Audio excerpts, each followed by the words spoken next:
So,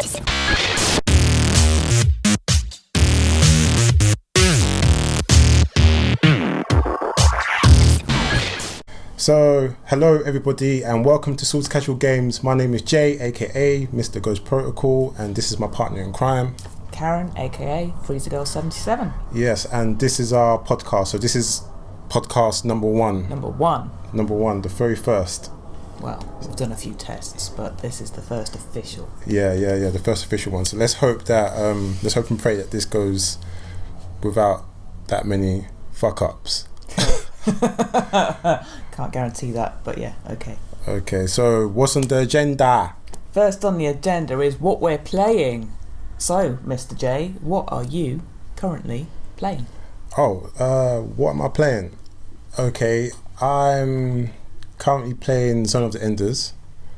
Okay. Yeah, the new Mars edition on the PS4, so that's cool.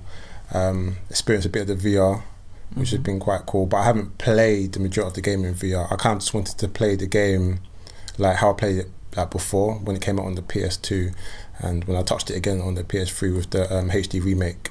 So how does it feel to be replaying it again? It feels actually really, really good. It's kind of amazing that how some games are actually timeless in terms of like the system, you know, because it still feels really relevant, really current with the system. The graphics are amazing. Obviously they did the HD remake and, you know, now they've enhanced that and they've added the VR feature into it. I also noticed when I was playing it, there was a stage I was playing and I think they might have changed some of the music for certain parts of the game. Okay. You know, so yeah, but you know, it's still really good. I played it with my headset just to check out the sound, just to see how that sounds, and that sounds like amazing, enhanced and stuff. And obviously, like I said before, I touched it on the VR a little bit, but I haven't really played it on the VR. So I think the second go around when I play it again, I'm probably going to touch the VR and just see. So you got no thoughts on what the VR part of it?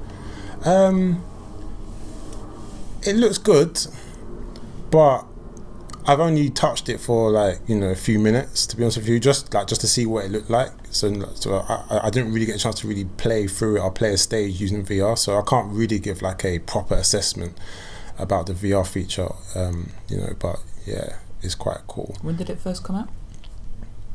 It came out on the PS2. So do you know how many years it's been since the original? No, but it's been a goddamn long time. A long ass time. I never forget the first time I actually played it was round my friend Jonathan's house. This is when I used to work in Kenton Park, and he used to live in like Vauxhall, and on my lunch break I would go to his house, and I remember one day he had it, but he had it on Japanese. Oh, okay. And in Japanese, and yeah, that's the first time I ever played it, and I was like, what the fuck? Well, actually I think that might be the first time that I ever played it, or it might be another time when me, him, and I think it was like Shane, and we went to CEX up in Tottenham Court Road, and they had it. They had it there, but it was like a demo, and you could play it. So I think that might be the first time I played it, or it might have been at Jonathan's house. I can't remember, but yeah, it was a long ass time ago. But yeah, it's definitely an amazing game. Okay, what else am I playing? You're playing more than one thing, are you? Well, you know, I always go on Watch Dogs. You know, that's like one of my favourite games. You know. I play Watch Dogs every now and then, but it's just mainly just to run around and just hack things and like shoot police and make the police, try and chase me down and stuff, and yeah, and get like bounty hunters or whatever. They're trying to like hunt me down because I'm killing too many people and too many police officers and causing too much damage. Yes. So yeah, but what else am I playing? Let me see. Okay. Well, obviously the new Shadow of the Tomb Raider DLC just came out, so I haven't had a chance to play it. I've touched it a little bit, but I've replayed. Well, I'm replaying the game as we speak because I kind of want to warm up and get back into playing it and stuff before I touch the DLC. So so I guess I've got that to look forward to. You do. And yes, yeah, we definitely both do. I'm trying to think, what else am I currently playing?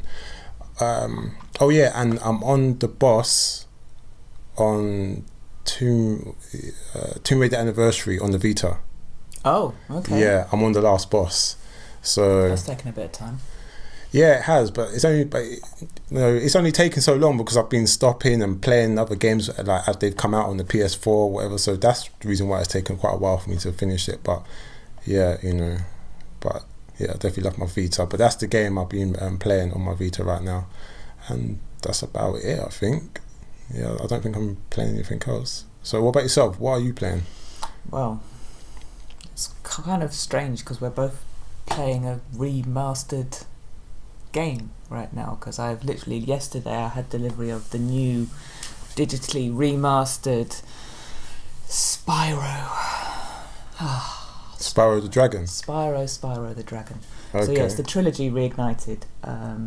So Spyro, I was one of my favourite games back when it came out. Yeah, I think it was 1998 when the first Spyro game ever came out. What? That's on the PlayStation, right? The original PlayStation. Yeah, on the original PlayStation. Damn, that was time ago, man. So it's a long time. So it's 10 years, and that's back when it was Insomniac Games and a company called Toys for Bob have taken Spyro, the first 3 Spyro games, and basically given it a new lick of paint and made it look absolutely stunning. The little purple dragon has come back to life in more ways than one. I've literally only played like maybe an hour of the first game, but I'm in love with it already. Okay. Was it? Like, I know you love Spyro because I remember there was like some deal on the Vita on the PlayStation Store to get like all 3. I have the originals all of the originals on the Vita as well, and I've been enjoying getting back into that. But now, on the PS4, he looks so cool. Okay, so that's basically what you could be playing, like, for the rest of the week and probably the weekend. Yeah, along with probably the DLC for Shadow of the Tomb Raider, The Forge. Okay, which looks kind of cool.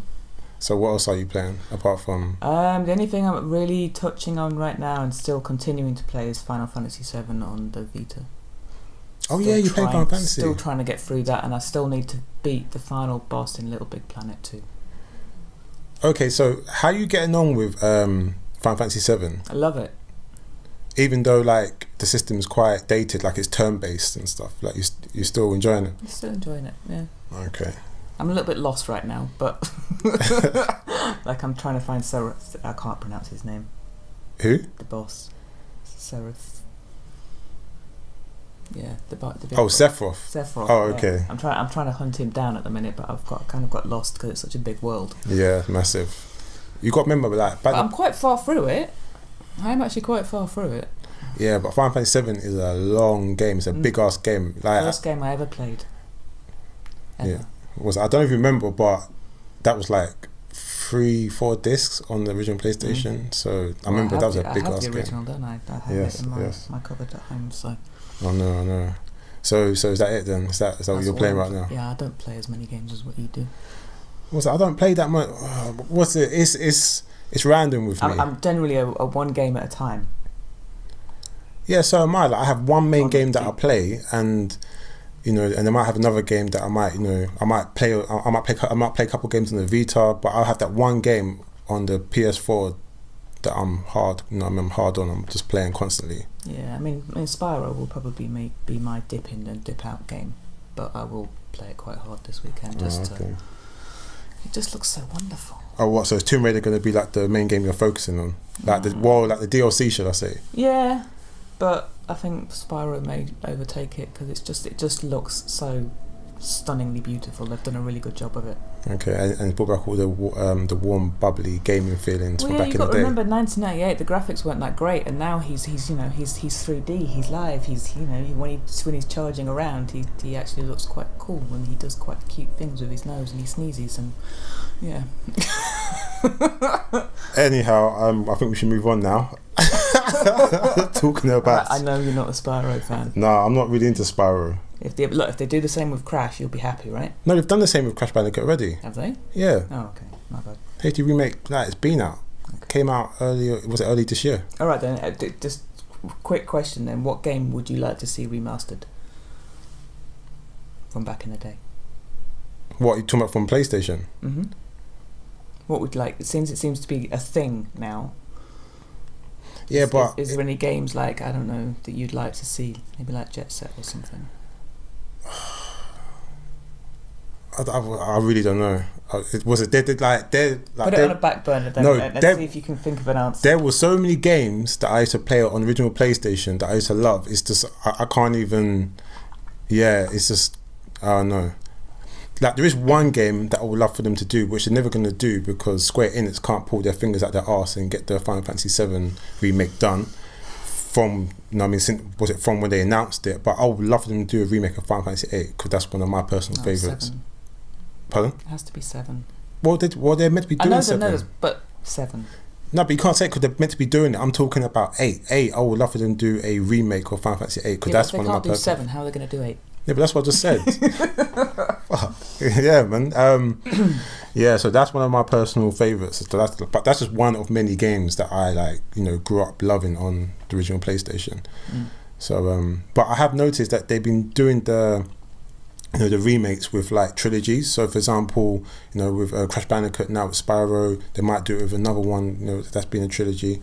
Hopefully. So yeah, it seems like that's the little mold, the pattern that they're following right now. Yeah. Anyway, so what's next? I suppose a little bit of news that's out there. I suppose we it would be remiss of us not to mention the passing of the legend Stan Lee. Yeah. It is relevant to gamers because maybe you know or maybe you don't know that one of the last things that probably Stan Lee did was a cameo in the Marvel Spider-Man game. Yeah. That's really sad. Really sad. And he's also, apparently, from what I understand, he's done a lot of voiceovers and stuff for like some of the Lego games, and he has actually ventured into the gaming world in some respect. But it would be remiss of us not to, pay some sort of respect to the great man himself. Yeah, definitely. Feelings on that? Yeah, well, he's a legend in the comic book world, in the world of fandom, geekdom. Anyway, you play games, read comics, films. Like he's just a icon, a legend, role model. There's so many people, adults, kids now grew up, watching, reading, playing. The media, the content that he's given the world and stuff. So he will live forever. Yeah, like he's gonna live forever. Through his characters, through his stories, through just everything. It's just really sad. It's just so sad. It's just it's weird because it's like, obviously like when you're younger and you grow up with all these people and all these, like icons and these legendary people. Like as you get older, some of them start going. The gods come down and take them and stuff, and it kind of like gets to you after a little while. It's just recently a lot of good people that I grew up admiring, worshipping and whatever, they just been passing away, and it's just sad really. And obviously Stan Lee's just been another one that they've. He had a good life. 95 is a definitely excellent innings. Definitely. He had a very, very long life. Long fulfilled life, but he will live on forever. So, may he rest in peace and stuff. So yeah. Yes, exactly. Yeah. Anyway, so what's next? Next on the agenda is something that we will do on a regular basis, probably once a month, I'd say, is to announce the free games that all of us casual gamers will be lucky to receive if we're a PlayStation member or a Xbox Games with Gold, I believe it's called, because we're not Xbox people. Gold membership. But Yeah. We were PlayStation members, PSN, but we kind of gave it up because we kind of got a bit annoyed with the quality of the free games that we got and the general service. But however. Free games for November. See if you can twist your head around these ones. For the PlayStation 4, we have got Bulletstorm. Actually, when we was at Ladgie's on Monday watching Bucky, before was it before everyone turned up, he was showing me some game called Bulletstorm. Oh, okay. Yeah, and it actually looks like it's a cross between Gears of War and Doom, but not as good as both of them. Yeah, so I don't know, like he was saying, oh, I should download it, but I had to tell him, obviously I don't have PlayStation Plus anymore, I cancelled it and stuff, so yeah. Okay. And then the next game for PlayStation 4 is a game I can't even pronounce. What's that? The second game down. Yakuza? Yakuza. Okay. Yakuza Kiwami. Yeah. Don't know if I'm pronouncing that right. I have no idea what that game is, do you? Yeah, it's like some open world gangster action game kind of thing. No, I'd never personally be into that franchise. It's quite a big franchise, but I've never played any of them. I've seen quite a few trailers. I think Laddie might have played a couple of them titles, but I've never personally played it. So yeah. Game for PS3 is a game called the Jackbox Party. What the fuck is that? Yeah, don't know. And then 2 games for the PS4 and the Vita are Burly Men at Sea. Never heard of it. And another game called Roundabout. Again, never heard of it. So this is what we're talking about, PlayStation. Yeah, what's it like? Yeah. To be honest with you, at least give us decent free games. I feel like if they're gonna give like free games, and you can't even really call it free games because it's not like paying. You're still paying. You play for a PlayStation membership, and part of your membership is these free games. Yeah, I just think personally that the games need to improve, and especially significantly, and you need to be able to keep them. Yeah, that's another conversation. But I just think personally, especially with the Vita, I think because they're going to be cancelling the give us some good ones. Yeah, they're going to be cancelling the PlayStation Plus like subscription with the Vita. I feel like they should be giving you like better games every month. And I also think if it's an issue of giving us like the better games or the best games on the Vita, then give us the best games on the PSP. Because the games we're currently getting for the Vita now, they're just basically like mobile games. They're just like, no disrespect to the developers or whatever, but a lot of these games are not particularly that good, and they're a lot of the games that I kind of expect to see and play on mobile. So why? Like, how was that a big thing? Especially when the subscription's coming to an end on the Vita. Like, pull your finger at your arse and, go out with a bang. You know what I'm saying? How you feel, Jason? How you feel? Yeah, man. Okay, so that's it for PlayStation members. Mwah. Okay. Games with gold. Now, the good thing, I suppose, with Xbox One is that you do have backwards compatibility, so you can play your Xbox 360 games. Yes, real, proper backwards compatibility. Yeah. Unlike PlayStation Now service, which I think is just not particularly that great. But I heard that there might be like talks or idea of them merging the PlayStation Now and PlayStation Plus into one subscription, which I think would be a much better service for PlayStation Plus. It'd be another thing that you would get. We'll get to that. Okay, alright, cool. Games with gold. So currently there are 3 games available. Something called Victor Vran on the Xbox One. Okay, never heard of that. Battlefield 1 on the Xbox One. We've at least heard of Battlefield. Yeah. So that's not a semi-decent game. No, yeah, well, yeah, of course. And that's Assassin's a decent game. Creed with the Xbox 360. They're your 3 games. That's not bad. And then available from the 16th of November, you've got Race to the Sun for the Xbox One and Dante's Inferno for 360. I played Dante's Inferno. I remember it came out for the PS3 and Xbox 360. I actually played that. It's quite good. But I think if you compare, I think you may be getting a better deal with your free games for the Xbox. Well, definitely. Well, definitely. No, especially with the service, because with the free games you get for the gold membership, you actually get to keep them. So even if the subscription ends, you get to keep the games, unlike the PlayStation. So just that across the board generally is a better service. But the games, the titles that they have, even though they might be old titles, they were like AAA titles when they came out. So they're still, relatively good titles anyway. So yeah, I definitely think it's better titles. Okay. So I guess one thing our viewers may know is that we are PlayStation heads. Yes, mainly. So predominantly a lot of the news is going to be PlayStation orientated. Yes, but I will add that we'll try to Yeah, but I will also add, even though I don't currently have a Xbox One or whatever, I used to have the 360. Me too. I used to play it hard, and a lot of my friends have got Xboxes, so I'm always around the house playing it anyway. So that's how we're able to give you a decent casual opinion on Xbox. So yeah. But yeah. So next piece of news: Sony have announced a huge landmark for the PS4 sales.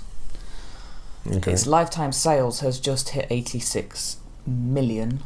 So that's for the PS4. That's for the PS4, and it's just taken over the lifetime sales of PS3 at 83. Yeah, that's a big deal. That's actually a big deal. Now, obviously, PS4 has still got a bit of longevity in it because PS5 is not due until 2020. Allegedly, we don't know because they're being very dark and secretive on PS5 currently. Yeah, but they always are. But the next milestone is the PS1 sales 102 million. Yeah. Will PlayStation 4 sales overtake that? I don't think so. No? I don't think so. Not even with, all the super duper AAA games that are coming out next year? Allegedly. Okay, well, I don't think so, because even with the AAA games, the really good games that's meant to be coming out from now until the end of the PS4's life cycle, I think what them games are going to do, that they are probably going to sell more consoles, but because we're at the latter end of this generation and we've only got like a couple of years left, in my personal opinion, I just feel like a lot of people will probably look at it and think, what's the point of investing in the PS4 or PS4 Pro when we've only got technically is less than a few years. So that's why I don't think that they're actually going to cross that threshold.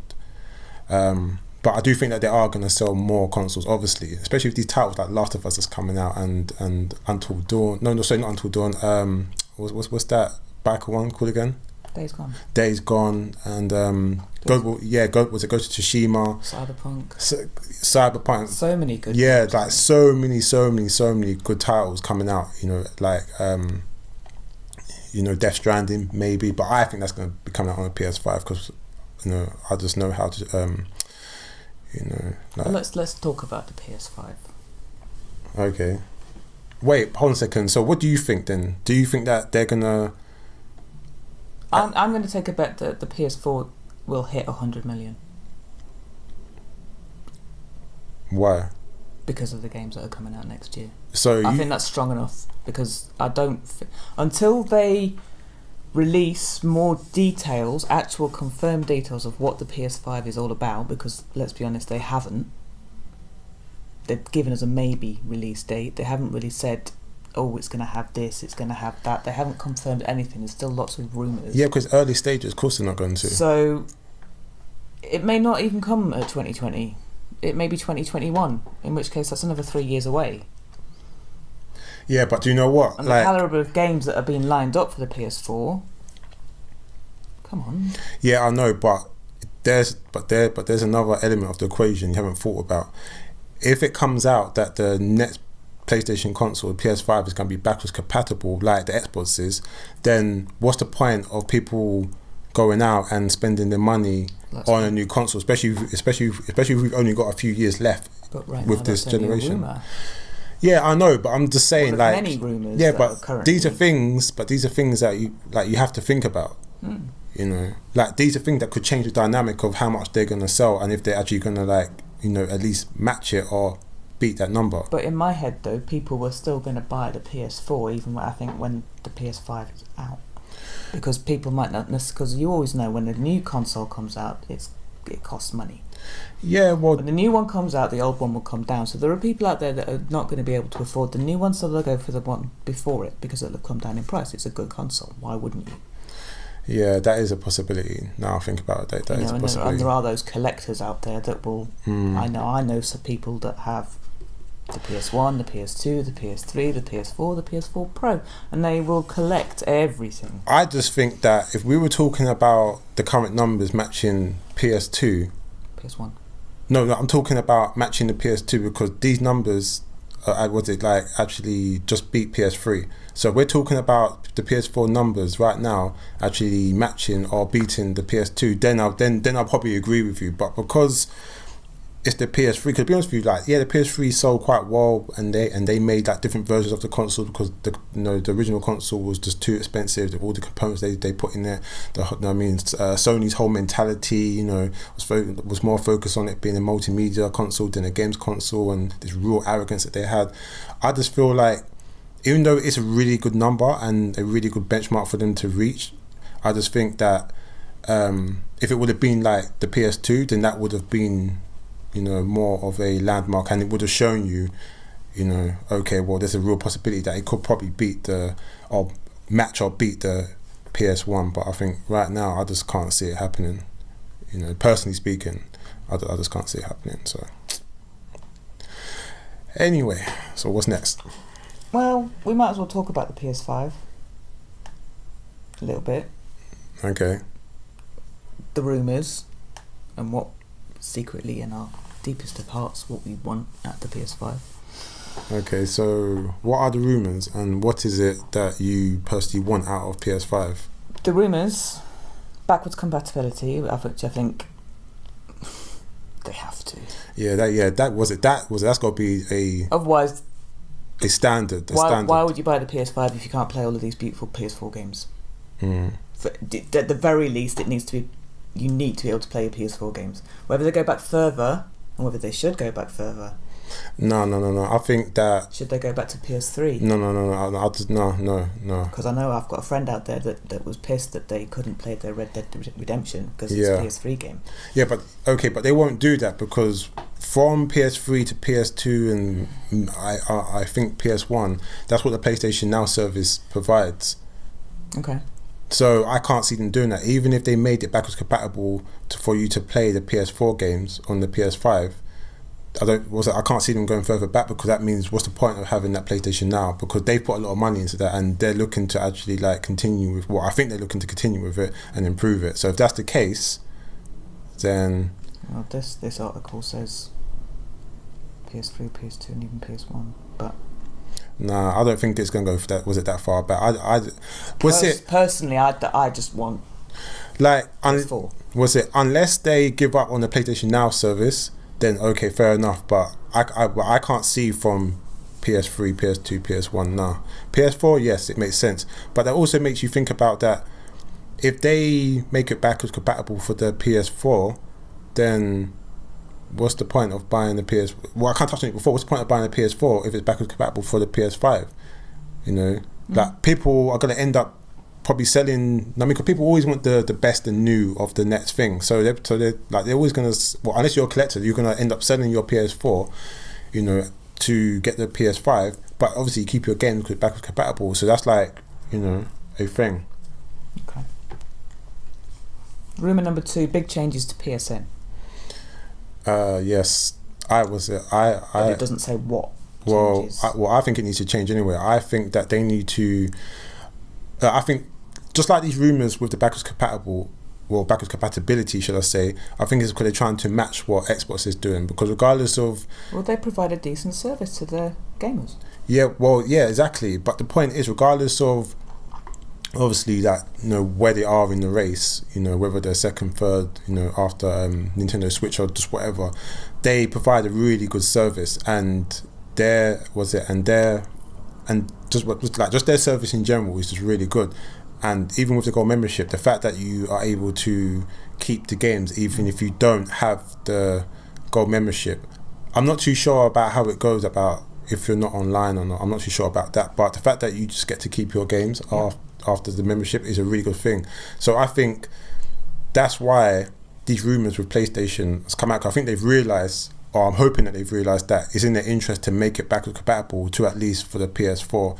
And I think in terms of improving their service, the things I've been personally hearing about, like them merging PlayStation Now into the PlayStation Plus, would make a better service. It would make the PlayStation Plus more, more beneficial and more worth people actually spending their money on, even if they increase it a little bit, But I think with a combination of them introducing the PlayStation Now and the backwards compatibility with the PS4, and you know, them giving us free games that we're able to keep even if we don't have the subscription, that alone would just improve the service. You know what I mean? Like, that's not even speaking about the other things that they can do to improve their service. So this is the form of the download speeds, and most recently finally allowing the name change.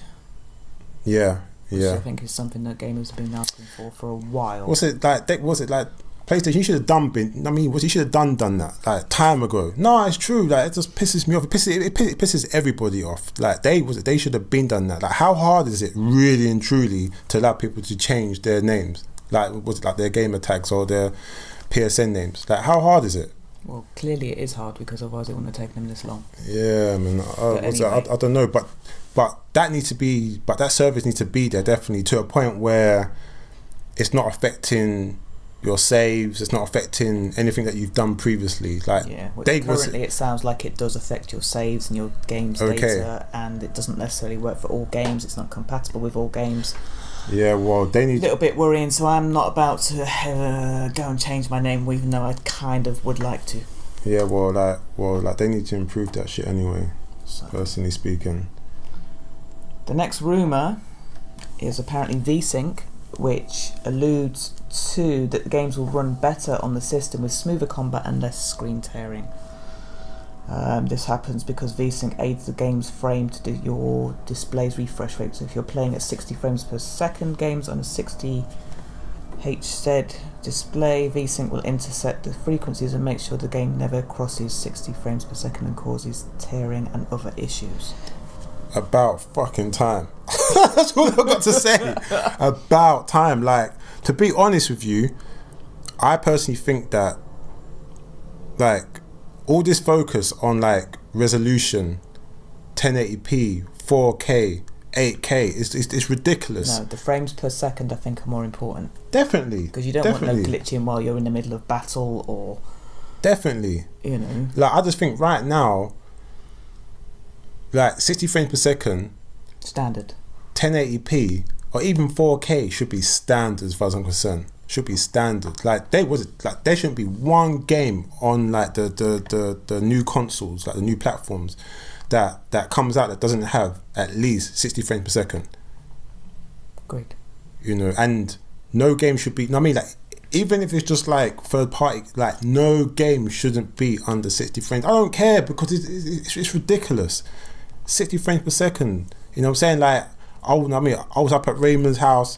You know, like, he was playing Gears of War, and had it on the PC, Doom. It's all like 100 and something like frames per second. I'm thinking to myself, like, what the fuck? You know what I'm saying? Like, why is it we as console gamers can't at least get 60 frames per second? Listen, I would have been happy if it was 60 frames per second and just kept it at 1080p. Okay. And the reason why I say that, because hardly no one's got a 4K TV anyway. Not yet. And all this talk all this talk about them, you know, trying to get people to like invest in 8K TVs or whatever the fuck they're trying to do next, it's bullshit. Let's get 4K off the ground first before we start talking about anything like that. No. All I know is that, yeah, it needs to be at least 4K or 60 frames held. You know what I mean? Held without like screen tears, without glitches, 60 frames per second. Standard. Okay, so yes please, PlayStation. Yeah, man, fix up. Next one is Crossplay. I don't know how you feel about this one. Yeah. Obviously, currently it only works for one game that neither of us play. No, there's other games. Currently it only supports one game. Further, it's unclear whether more games will be able to implement it. I'm not quite sure how it would work. What are we talking? So, like, if I have a PS5 console and you've got the new Xbox console, are you saying that we could play a game together? Is that what we're saying? Yeah, that's... Like, if we've got the same game? Okay, well, that's essentially what they're saying, but, like... Do we want that? I think for multi-platform games, like, for example, let me think, like... Cyberpunk. That's coming out on both consoles, right? Now that's multi-platform. I mean, like, multi-platform. So if that's the case, and if they are gonna have an online feature on it, then why? I mean, why was it? Why can't we have multi? Like, I've always thought that, like, you know, for certain games that's on all consoles, and you've got online features, like especially with fighting games like Tekken, for example. Even though, you know what I mean, or like Soul Calibur, you know what I mean. Even though that the majority of the gamer base is on PlayStation, you know, like, why not open it up for PC? Why not open it up to Xbox to allow more, you know what I mean, more gamers to get involved, to interact with each other, to play each other, make to the online battles more interesting. You know, like just you know what I mean. Like, I don't see how making something multi-platform or cross-platform hurts their bottom line. I don't get that. I just think that, you know, after a person committed to buying whatever system or console that they want to, you know, buy and play, like, I don't see how, you know, the developers are suffering. I just don't get that. You know what I mean? So I just think it should be standard. And I do know that there's been a lot of developers, even during this generation, has said that we are able to do cross-platform. But it's like, whether Xbox or PlayStation, I guess, will allow them to do it. Agreements have to be made, right? You know, but I do think that for multi cross-platform games that comes out on different platforms, I do think that they should be standard. Like you should have it. Obviously, not for the exclusive, no, you know, because... Well, no, that makes no sense. Yeah, it don't make sense, because you can't talk about that, because it's exclusive. It's exclusively for whatever console it comes out for. You know, so yeah. Okay. I do think that we are in a time, or coming to a time, where it should be standard now. And to be honest with you, just give us what we want. Give the gamers what what we want. If been not, crying for it, they, you know. Yeah, but it should be anything. I just feel like, I mean, whatever the gamers want, if they can generally do it, then just fucking do it. Like, stop taking the piss. You know what I mean?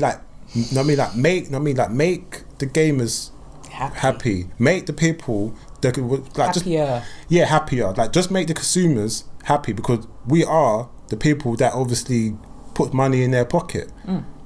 Like, keep us happy. Just give us what we want.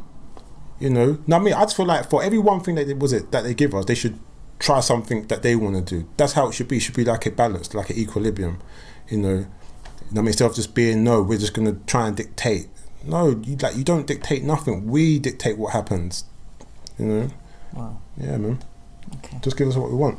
And the final rumour, and to be honest, it's a bit of a no-brainer, is improved graphics.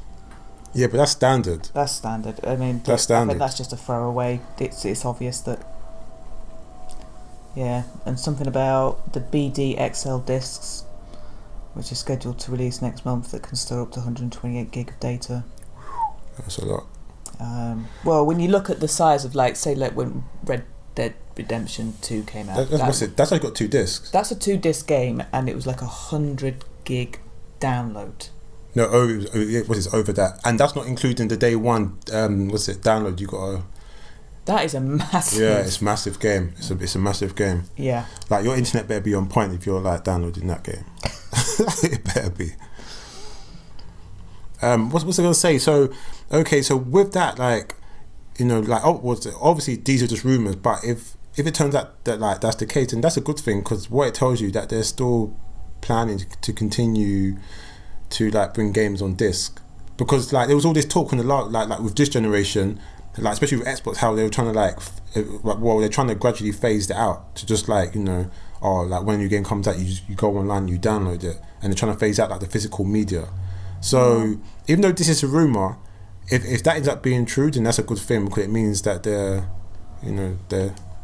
Was it still going to give? You've just given us a really good segue to go, because, you know, if we're going to talk about PS5, then I guess we have to talk a little bit about the Xbox. Okay. Xbox Scarlet. Okay. Who seem to be going in a slightly different direction. Is it? And what direction is this? Scarlet Cloud. The stream-based facet of the console will run externally via streaming, so you can think of it as the gaming version of Netflix or Amazon Prime Video. No.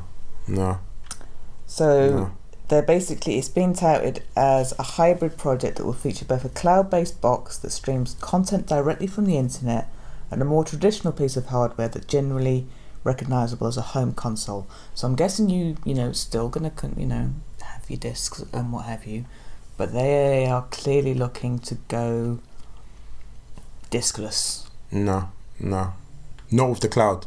It's garbage. You're going to have to have really good internet. No.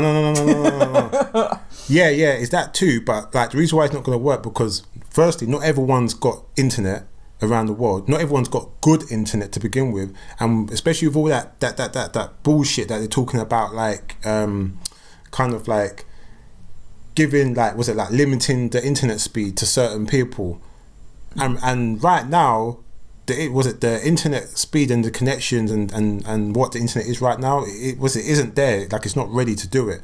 And another reason why I'm saying no, especially with Xbox, because that's what they tried to say before. Was it talking about where you use the power of the cloud?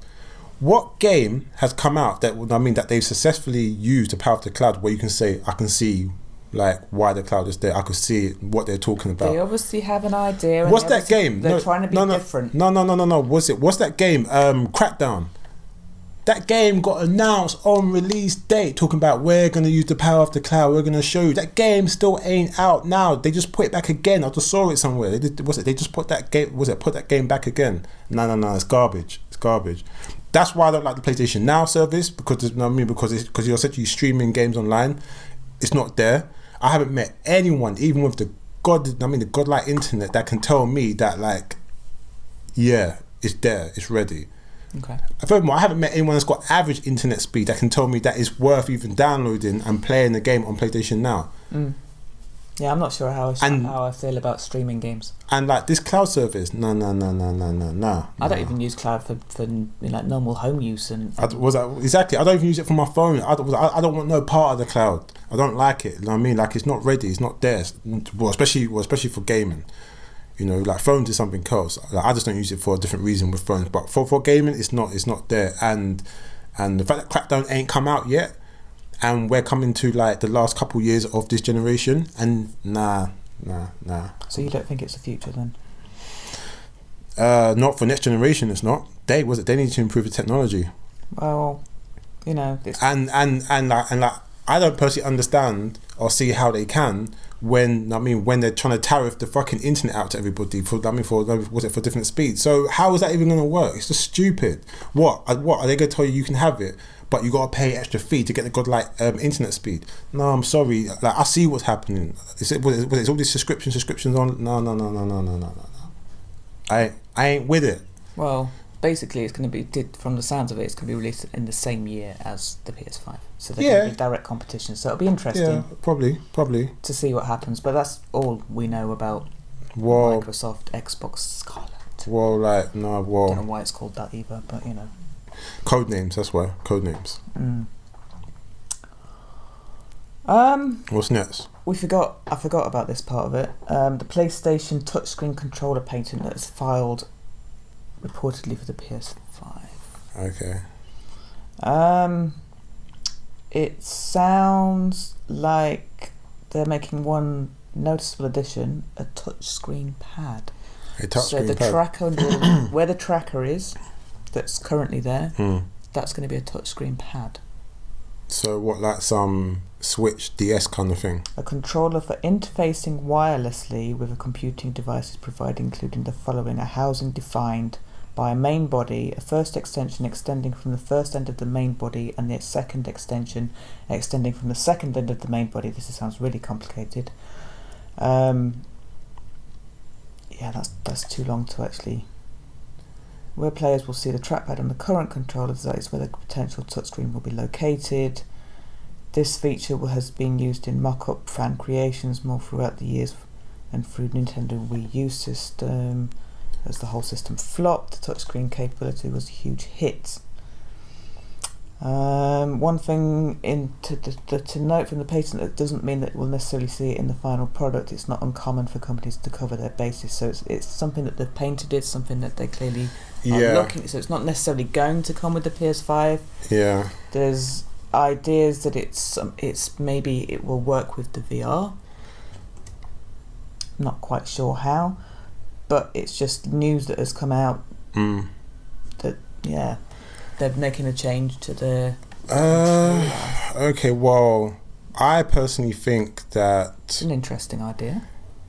yes and no, because like you've just touched on already, I think like the Wii U, whatever, Well, apparently the touchpad part of it was successful, so allegedly, that's why that console failed. But anyway, and and obviously the Switch, obviously it's got like a touchscreen element, And saying that, So was the Vita. Yeah, I was just about to say that, and like, so was it, and so does the Vita. But how well did the Vita particularly do? Okay, the Switch is doing particularly well, but I think that's more to do with this. I mean, the concept, the idea of it being like a home console, and you can just take it and it can be a portable thing. So I think it's more to do with that. And Nintendo's been doing it with like the DS's anyway, so that's kind of like just an evolution for them. It could be a good idea, but the only reason why I'm a bit apprehensive is because the touchpad that we've actually got now, like, hardly gets used in games in a creative way. I think I'm trying to think what game used it really well when it first came out. I think it might have been what's that game that Guerrilla made? Sorry, was it Guerrilla Games made? The shooting game. Oh damn. Fahrenheit? No, Killzone. Okay. Yeah, was it? So when it made Killzone for the PS4, the touchpad on that was actually really good. Like the way you used that was really, really good. But since then, I haven't seen any games use it, and it to me it seems like you haven't played Detroit Become Human properly yet, and that does use the trackpad. Okay, but my point is that is it just going to become another wasted feature or a gimmick that developers are not even really particularly interested in using they're making their games? It may not actually come out in the final product, but the point is that they put the patent in, so there's obviously an idea, and maybe there is a game developer out there that has said, oh, we've got an idea for this. So, and maybe it's big enough for them to go, okay, we'll put something in. Yeah, well, we'll have to wait and see. Like, it could work, but again, like they always patent things, and sometimes it's not always because they want to use it. Sometimes you it's just to cover your ass. Yeah, so therefore, if someone just decides to try and do something similar, so Microsoft can't take it. Basically. Well, there you go. Like they could sell. They could sue Microsoft if they tried to like take their concept of that idea. Yeah. So they've got it now. It's theirs. But it might be the next step from the touchpad. But I just don't really see it, because I think in terms of PlayStation gamers, and especially the developers, not a lot of developers are actually developing for it, are using it in a very creative way. Saying that though, I have played quite a few VR games where they use it and stuff, like when you use the controller. So in VR, yeah, I could see it probably working, but that's what they said anyway. So, it'd be compatible with VR and stuff and be more beneficial probably. So yeah, I can definitely see that. Yeah. One final subject, I think, because we're at 47 minutes now. The Nintendo... No, not the Nintendo. The PlayStation Classic Mini thingamy-bob that they announced about a month or so ago. Yeah. Preloaded with 20 games. Small enough to fit into the palm of your hand, apparently.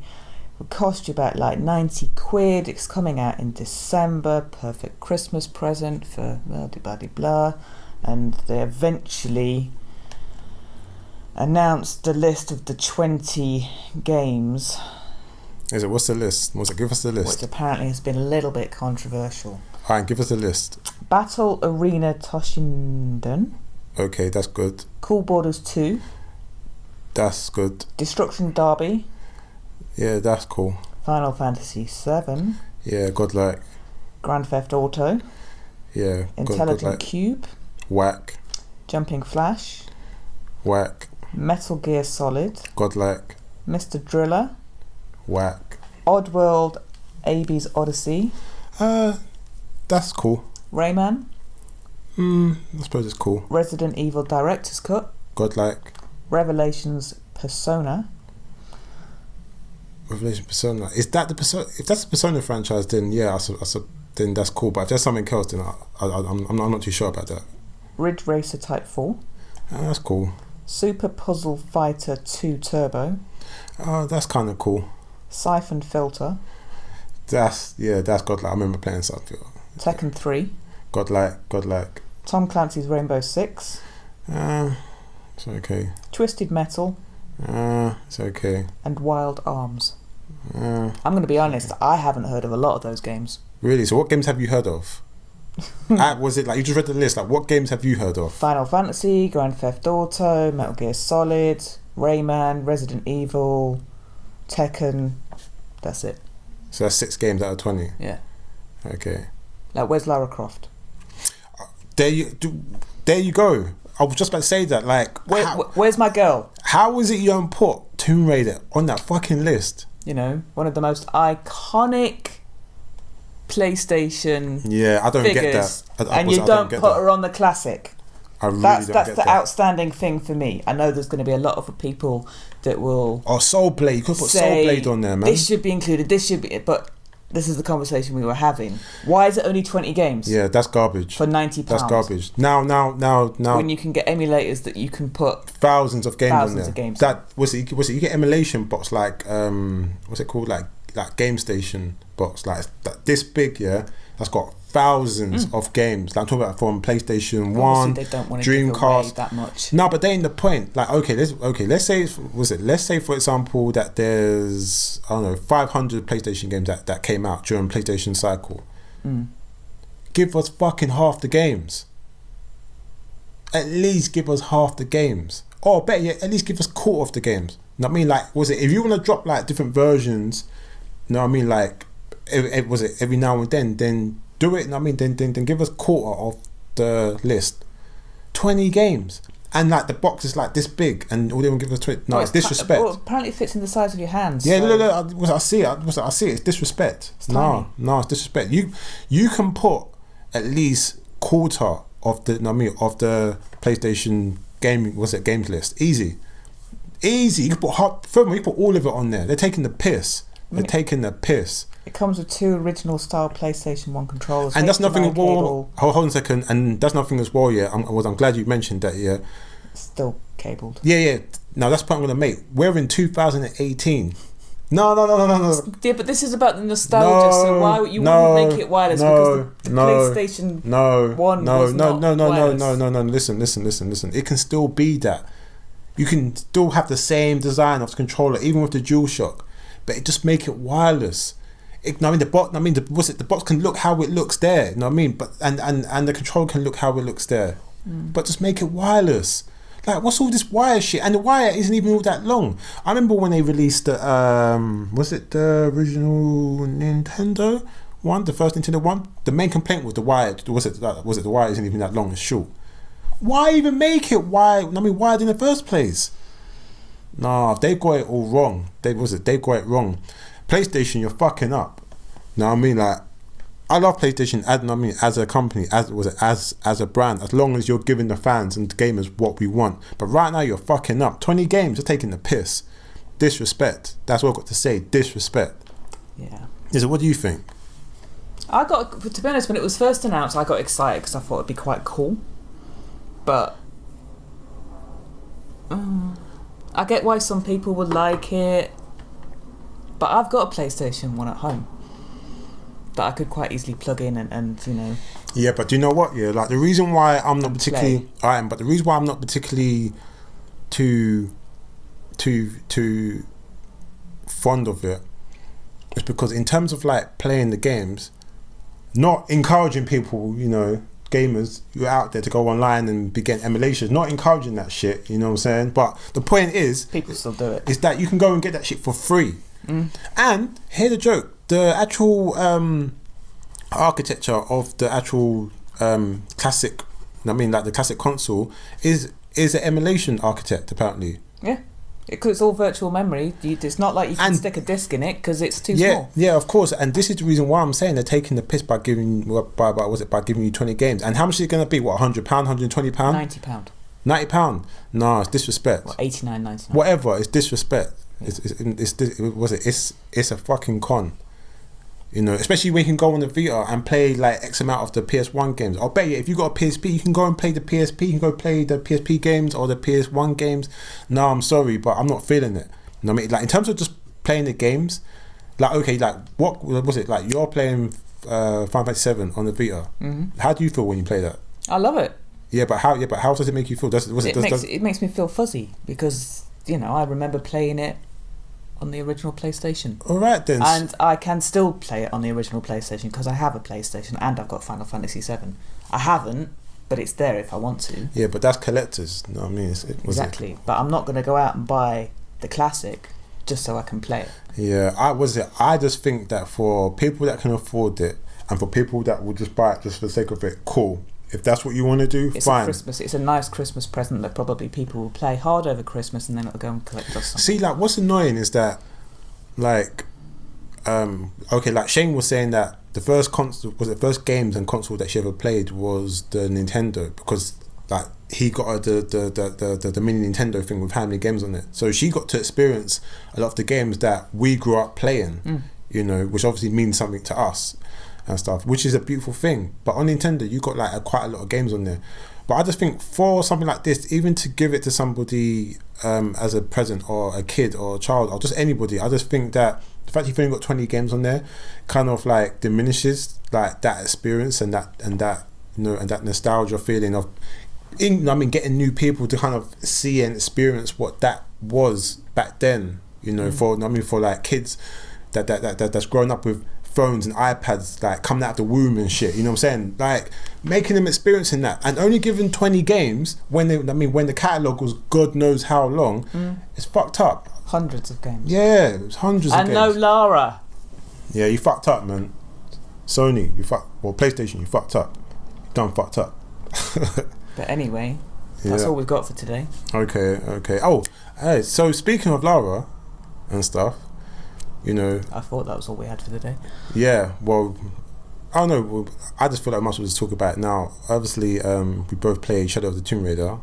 I thought it would be a cool opportunity just to, you know, give a little rundown of our impressions of Shadow, not Rise of the Tomb Raider. Rise of the Tomb Raider. Shadow of the Tomb Raider. Rise of the Tomb Raider is my favourite. But anyway, but yeah, we both played Shadow of the Tomb Raider. But yeah, so give us your rundown of Shadow of the Tomb Raider. What do you think after? Oh, I know we've both got different views on this. And you know, how long did you play it? Like, how many hours did you put into it? And you know. I don't know the total amount of hours, but I think it's out of all the Tomb Raider games that I've played, it's probably the most amount of hours that I've ever put into a game because I've actually gone back and played it. Okay. For me, this is probably going to be a little bit controversial to some people. It's my favourite Tomb Raider game. Okay. I like the world. I like the story. Yeah, to me, it's number one. Okay. That's my very quick rundown of Tomb Raider. Yeah, I love it. Absolutely love Shadow of the Tomb Raider. Is it? And what about didn't you think the story was a bit contradictory? Like, kind of contradicted itself. You know, I don't look into it that hard.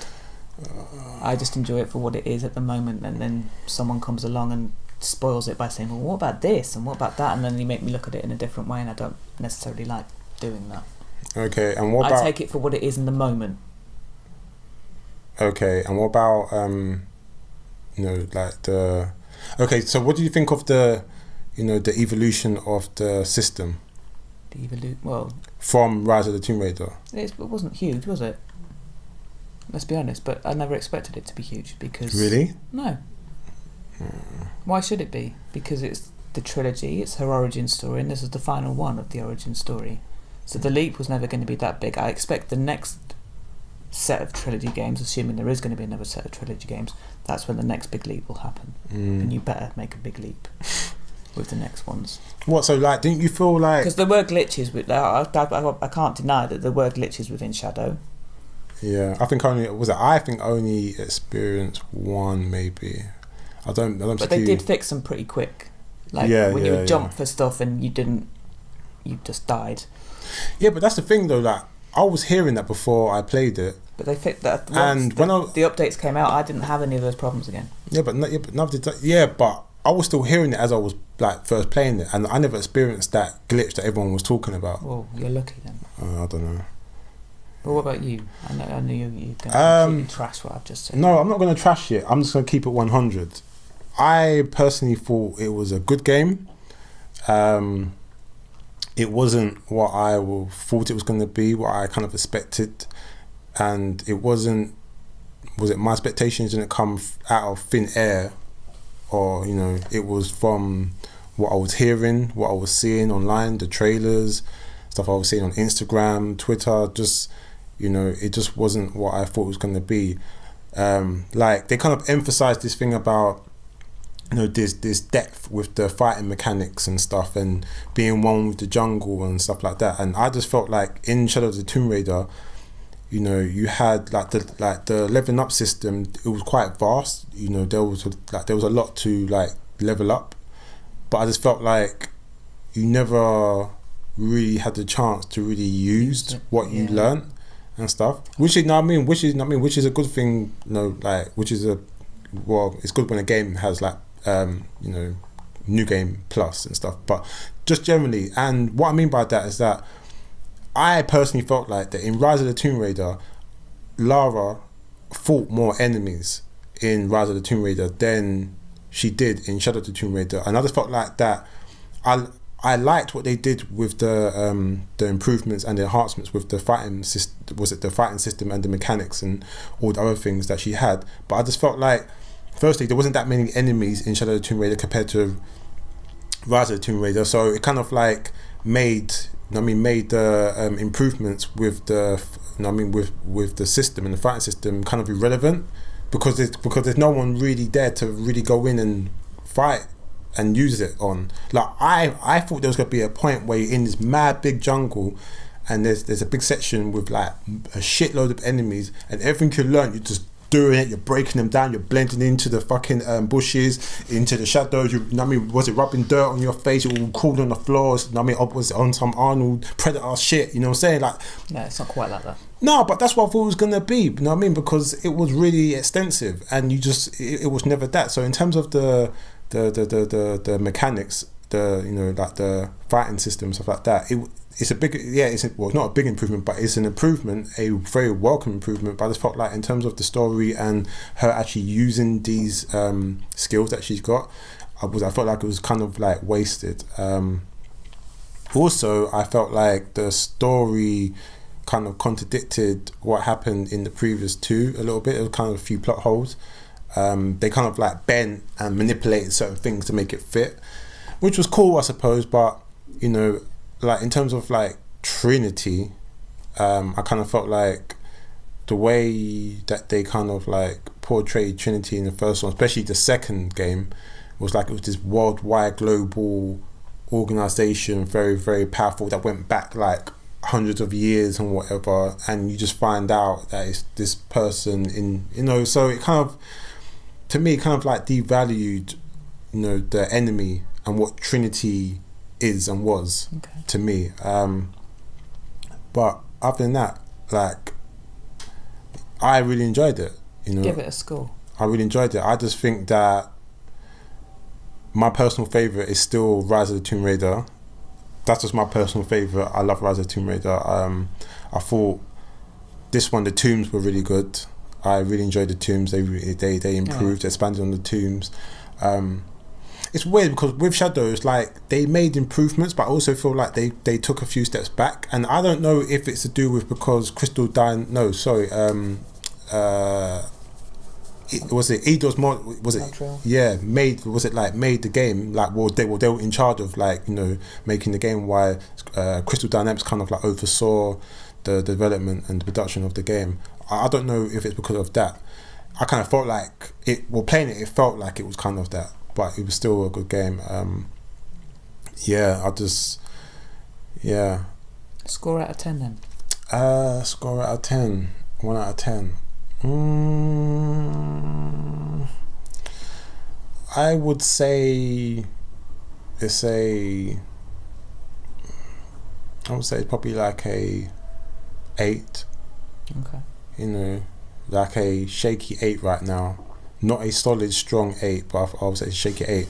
I think after playing the because obviously we got the season passes, innit? Mm-hmm. So obviously after playing the season passes and the DLC that playing the season passes, after playing the DLCs that come out and stuff, and when the game's fully kind of like completed, you know, I think we'll probably be able to give a better overall score. But yeah, I would say it's like a 8 right now for me. Well, what about you? 9. You give it a 9? Yep.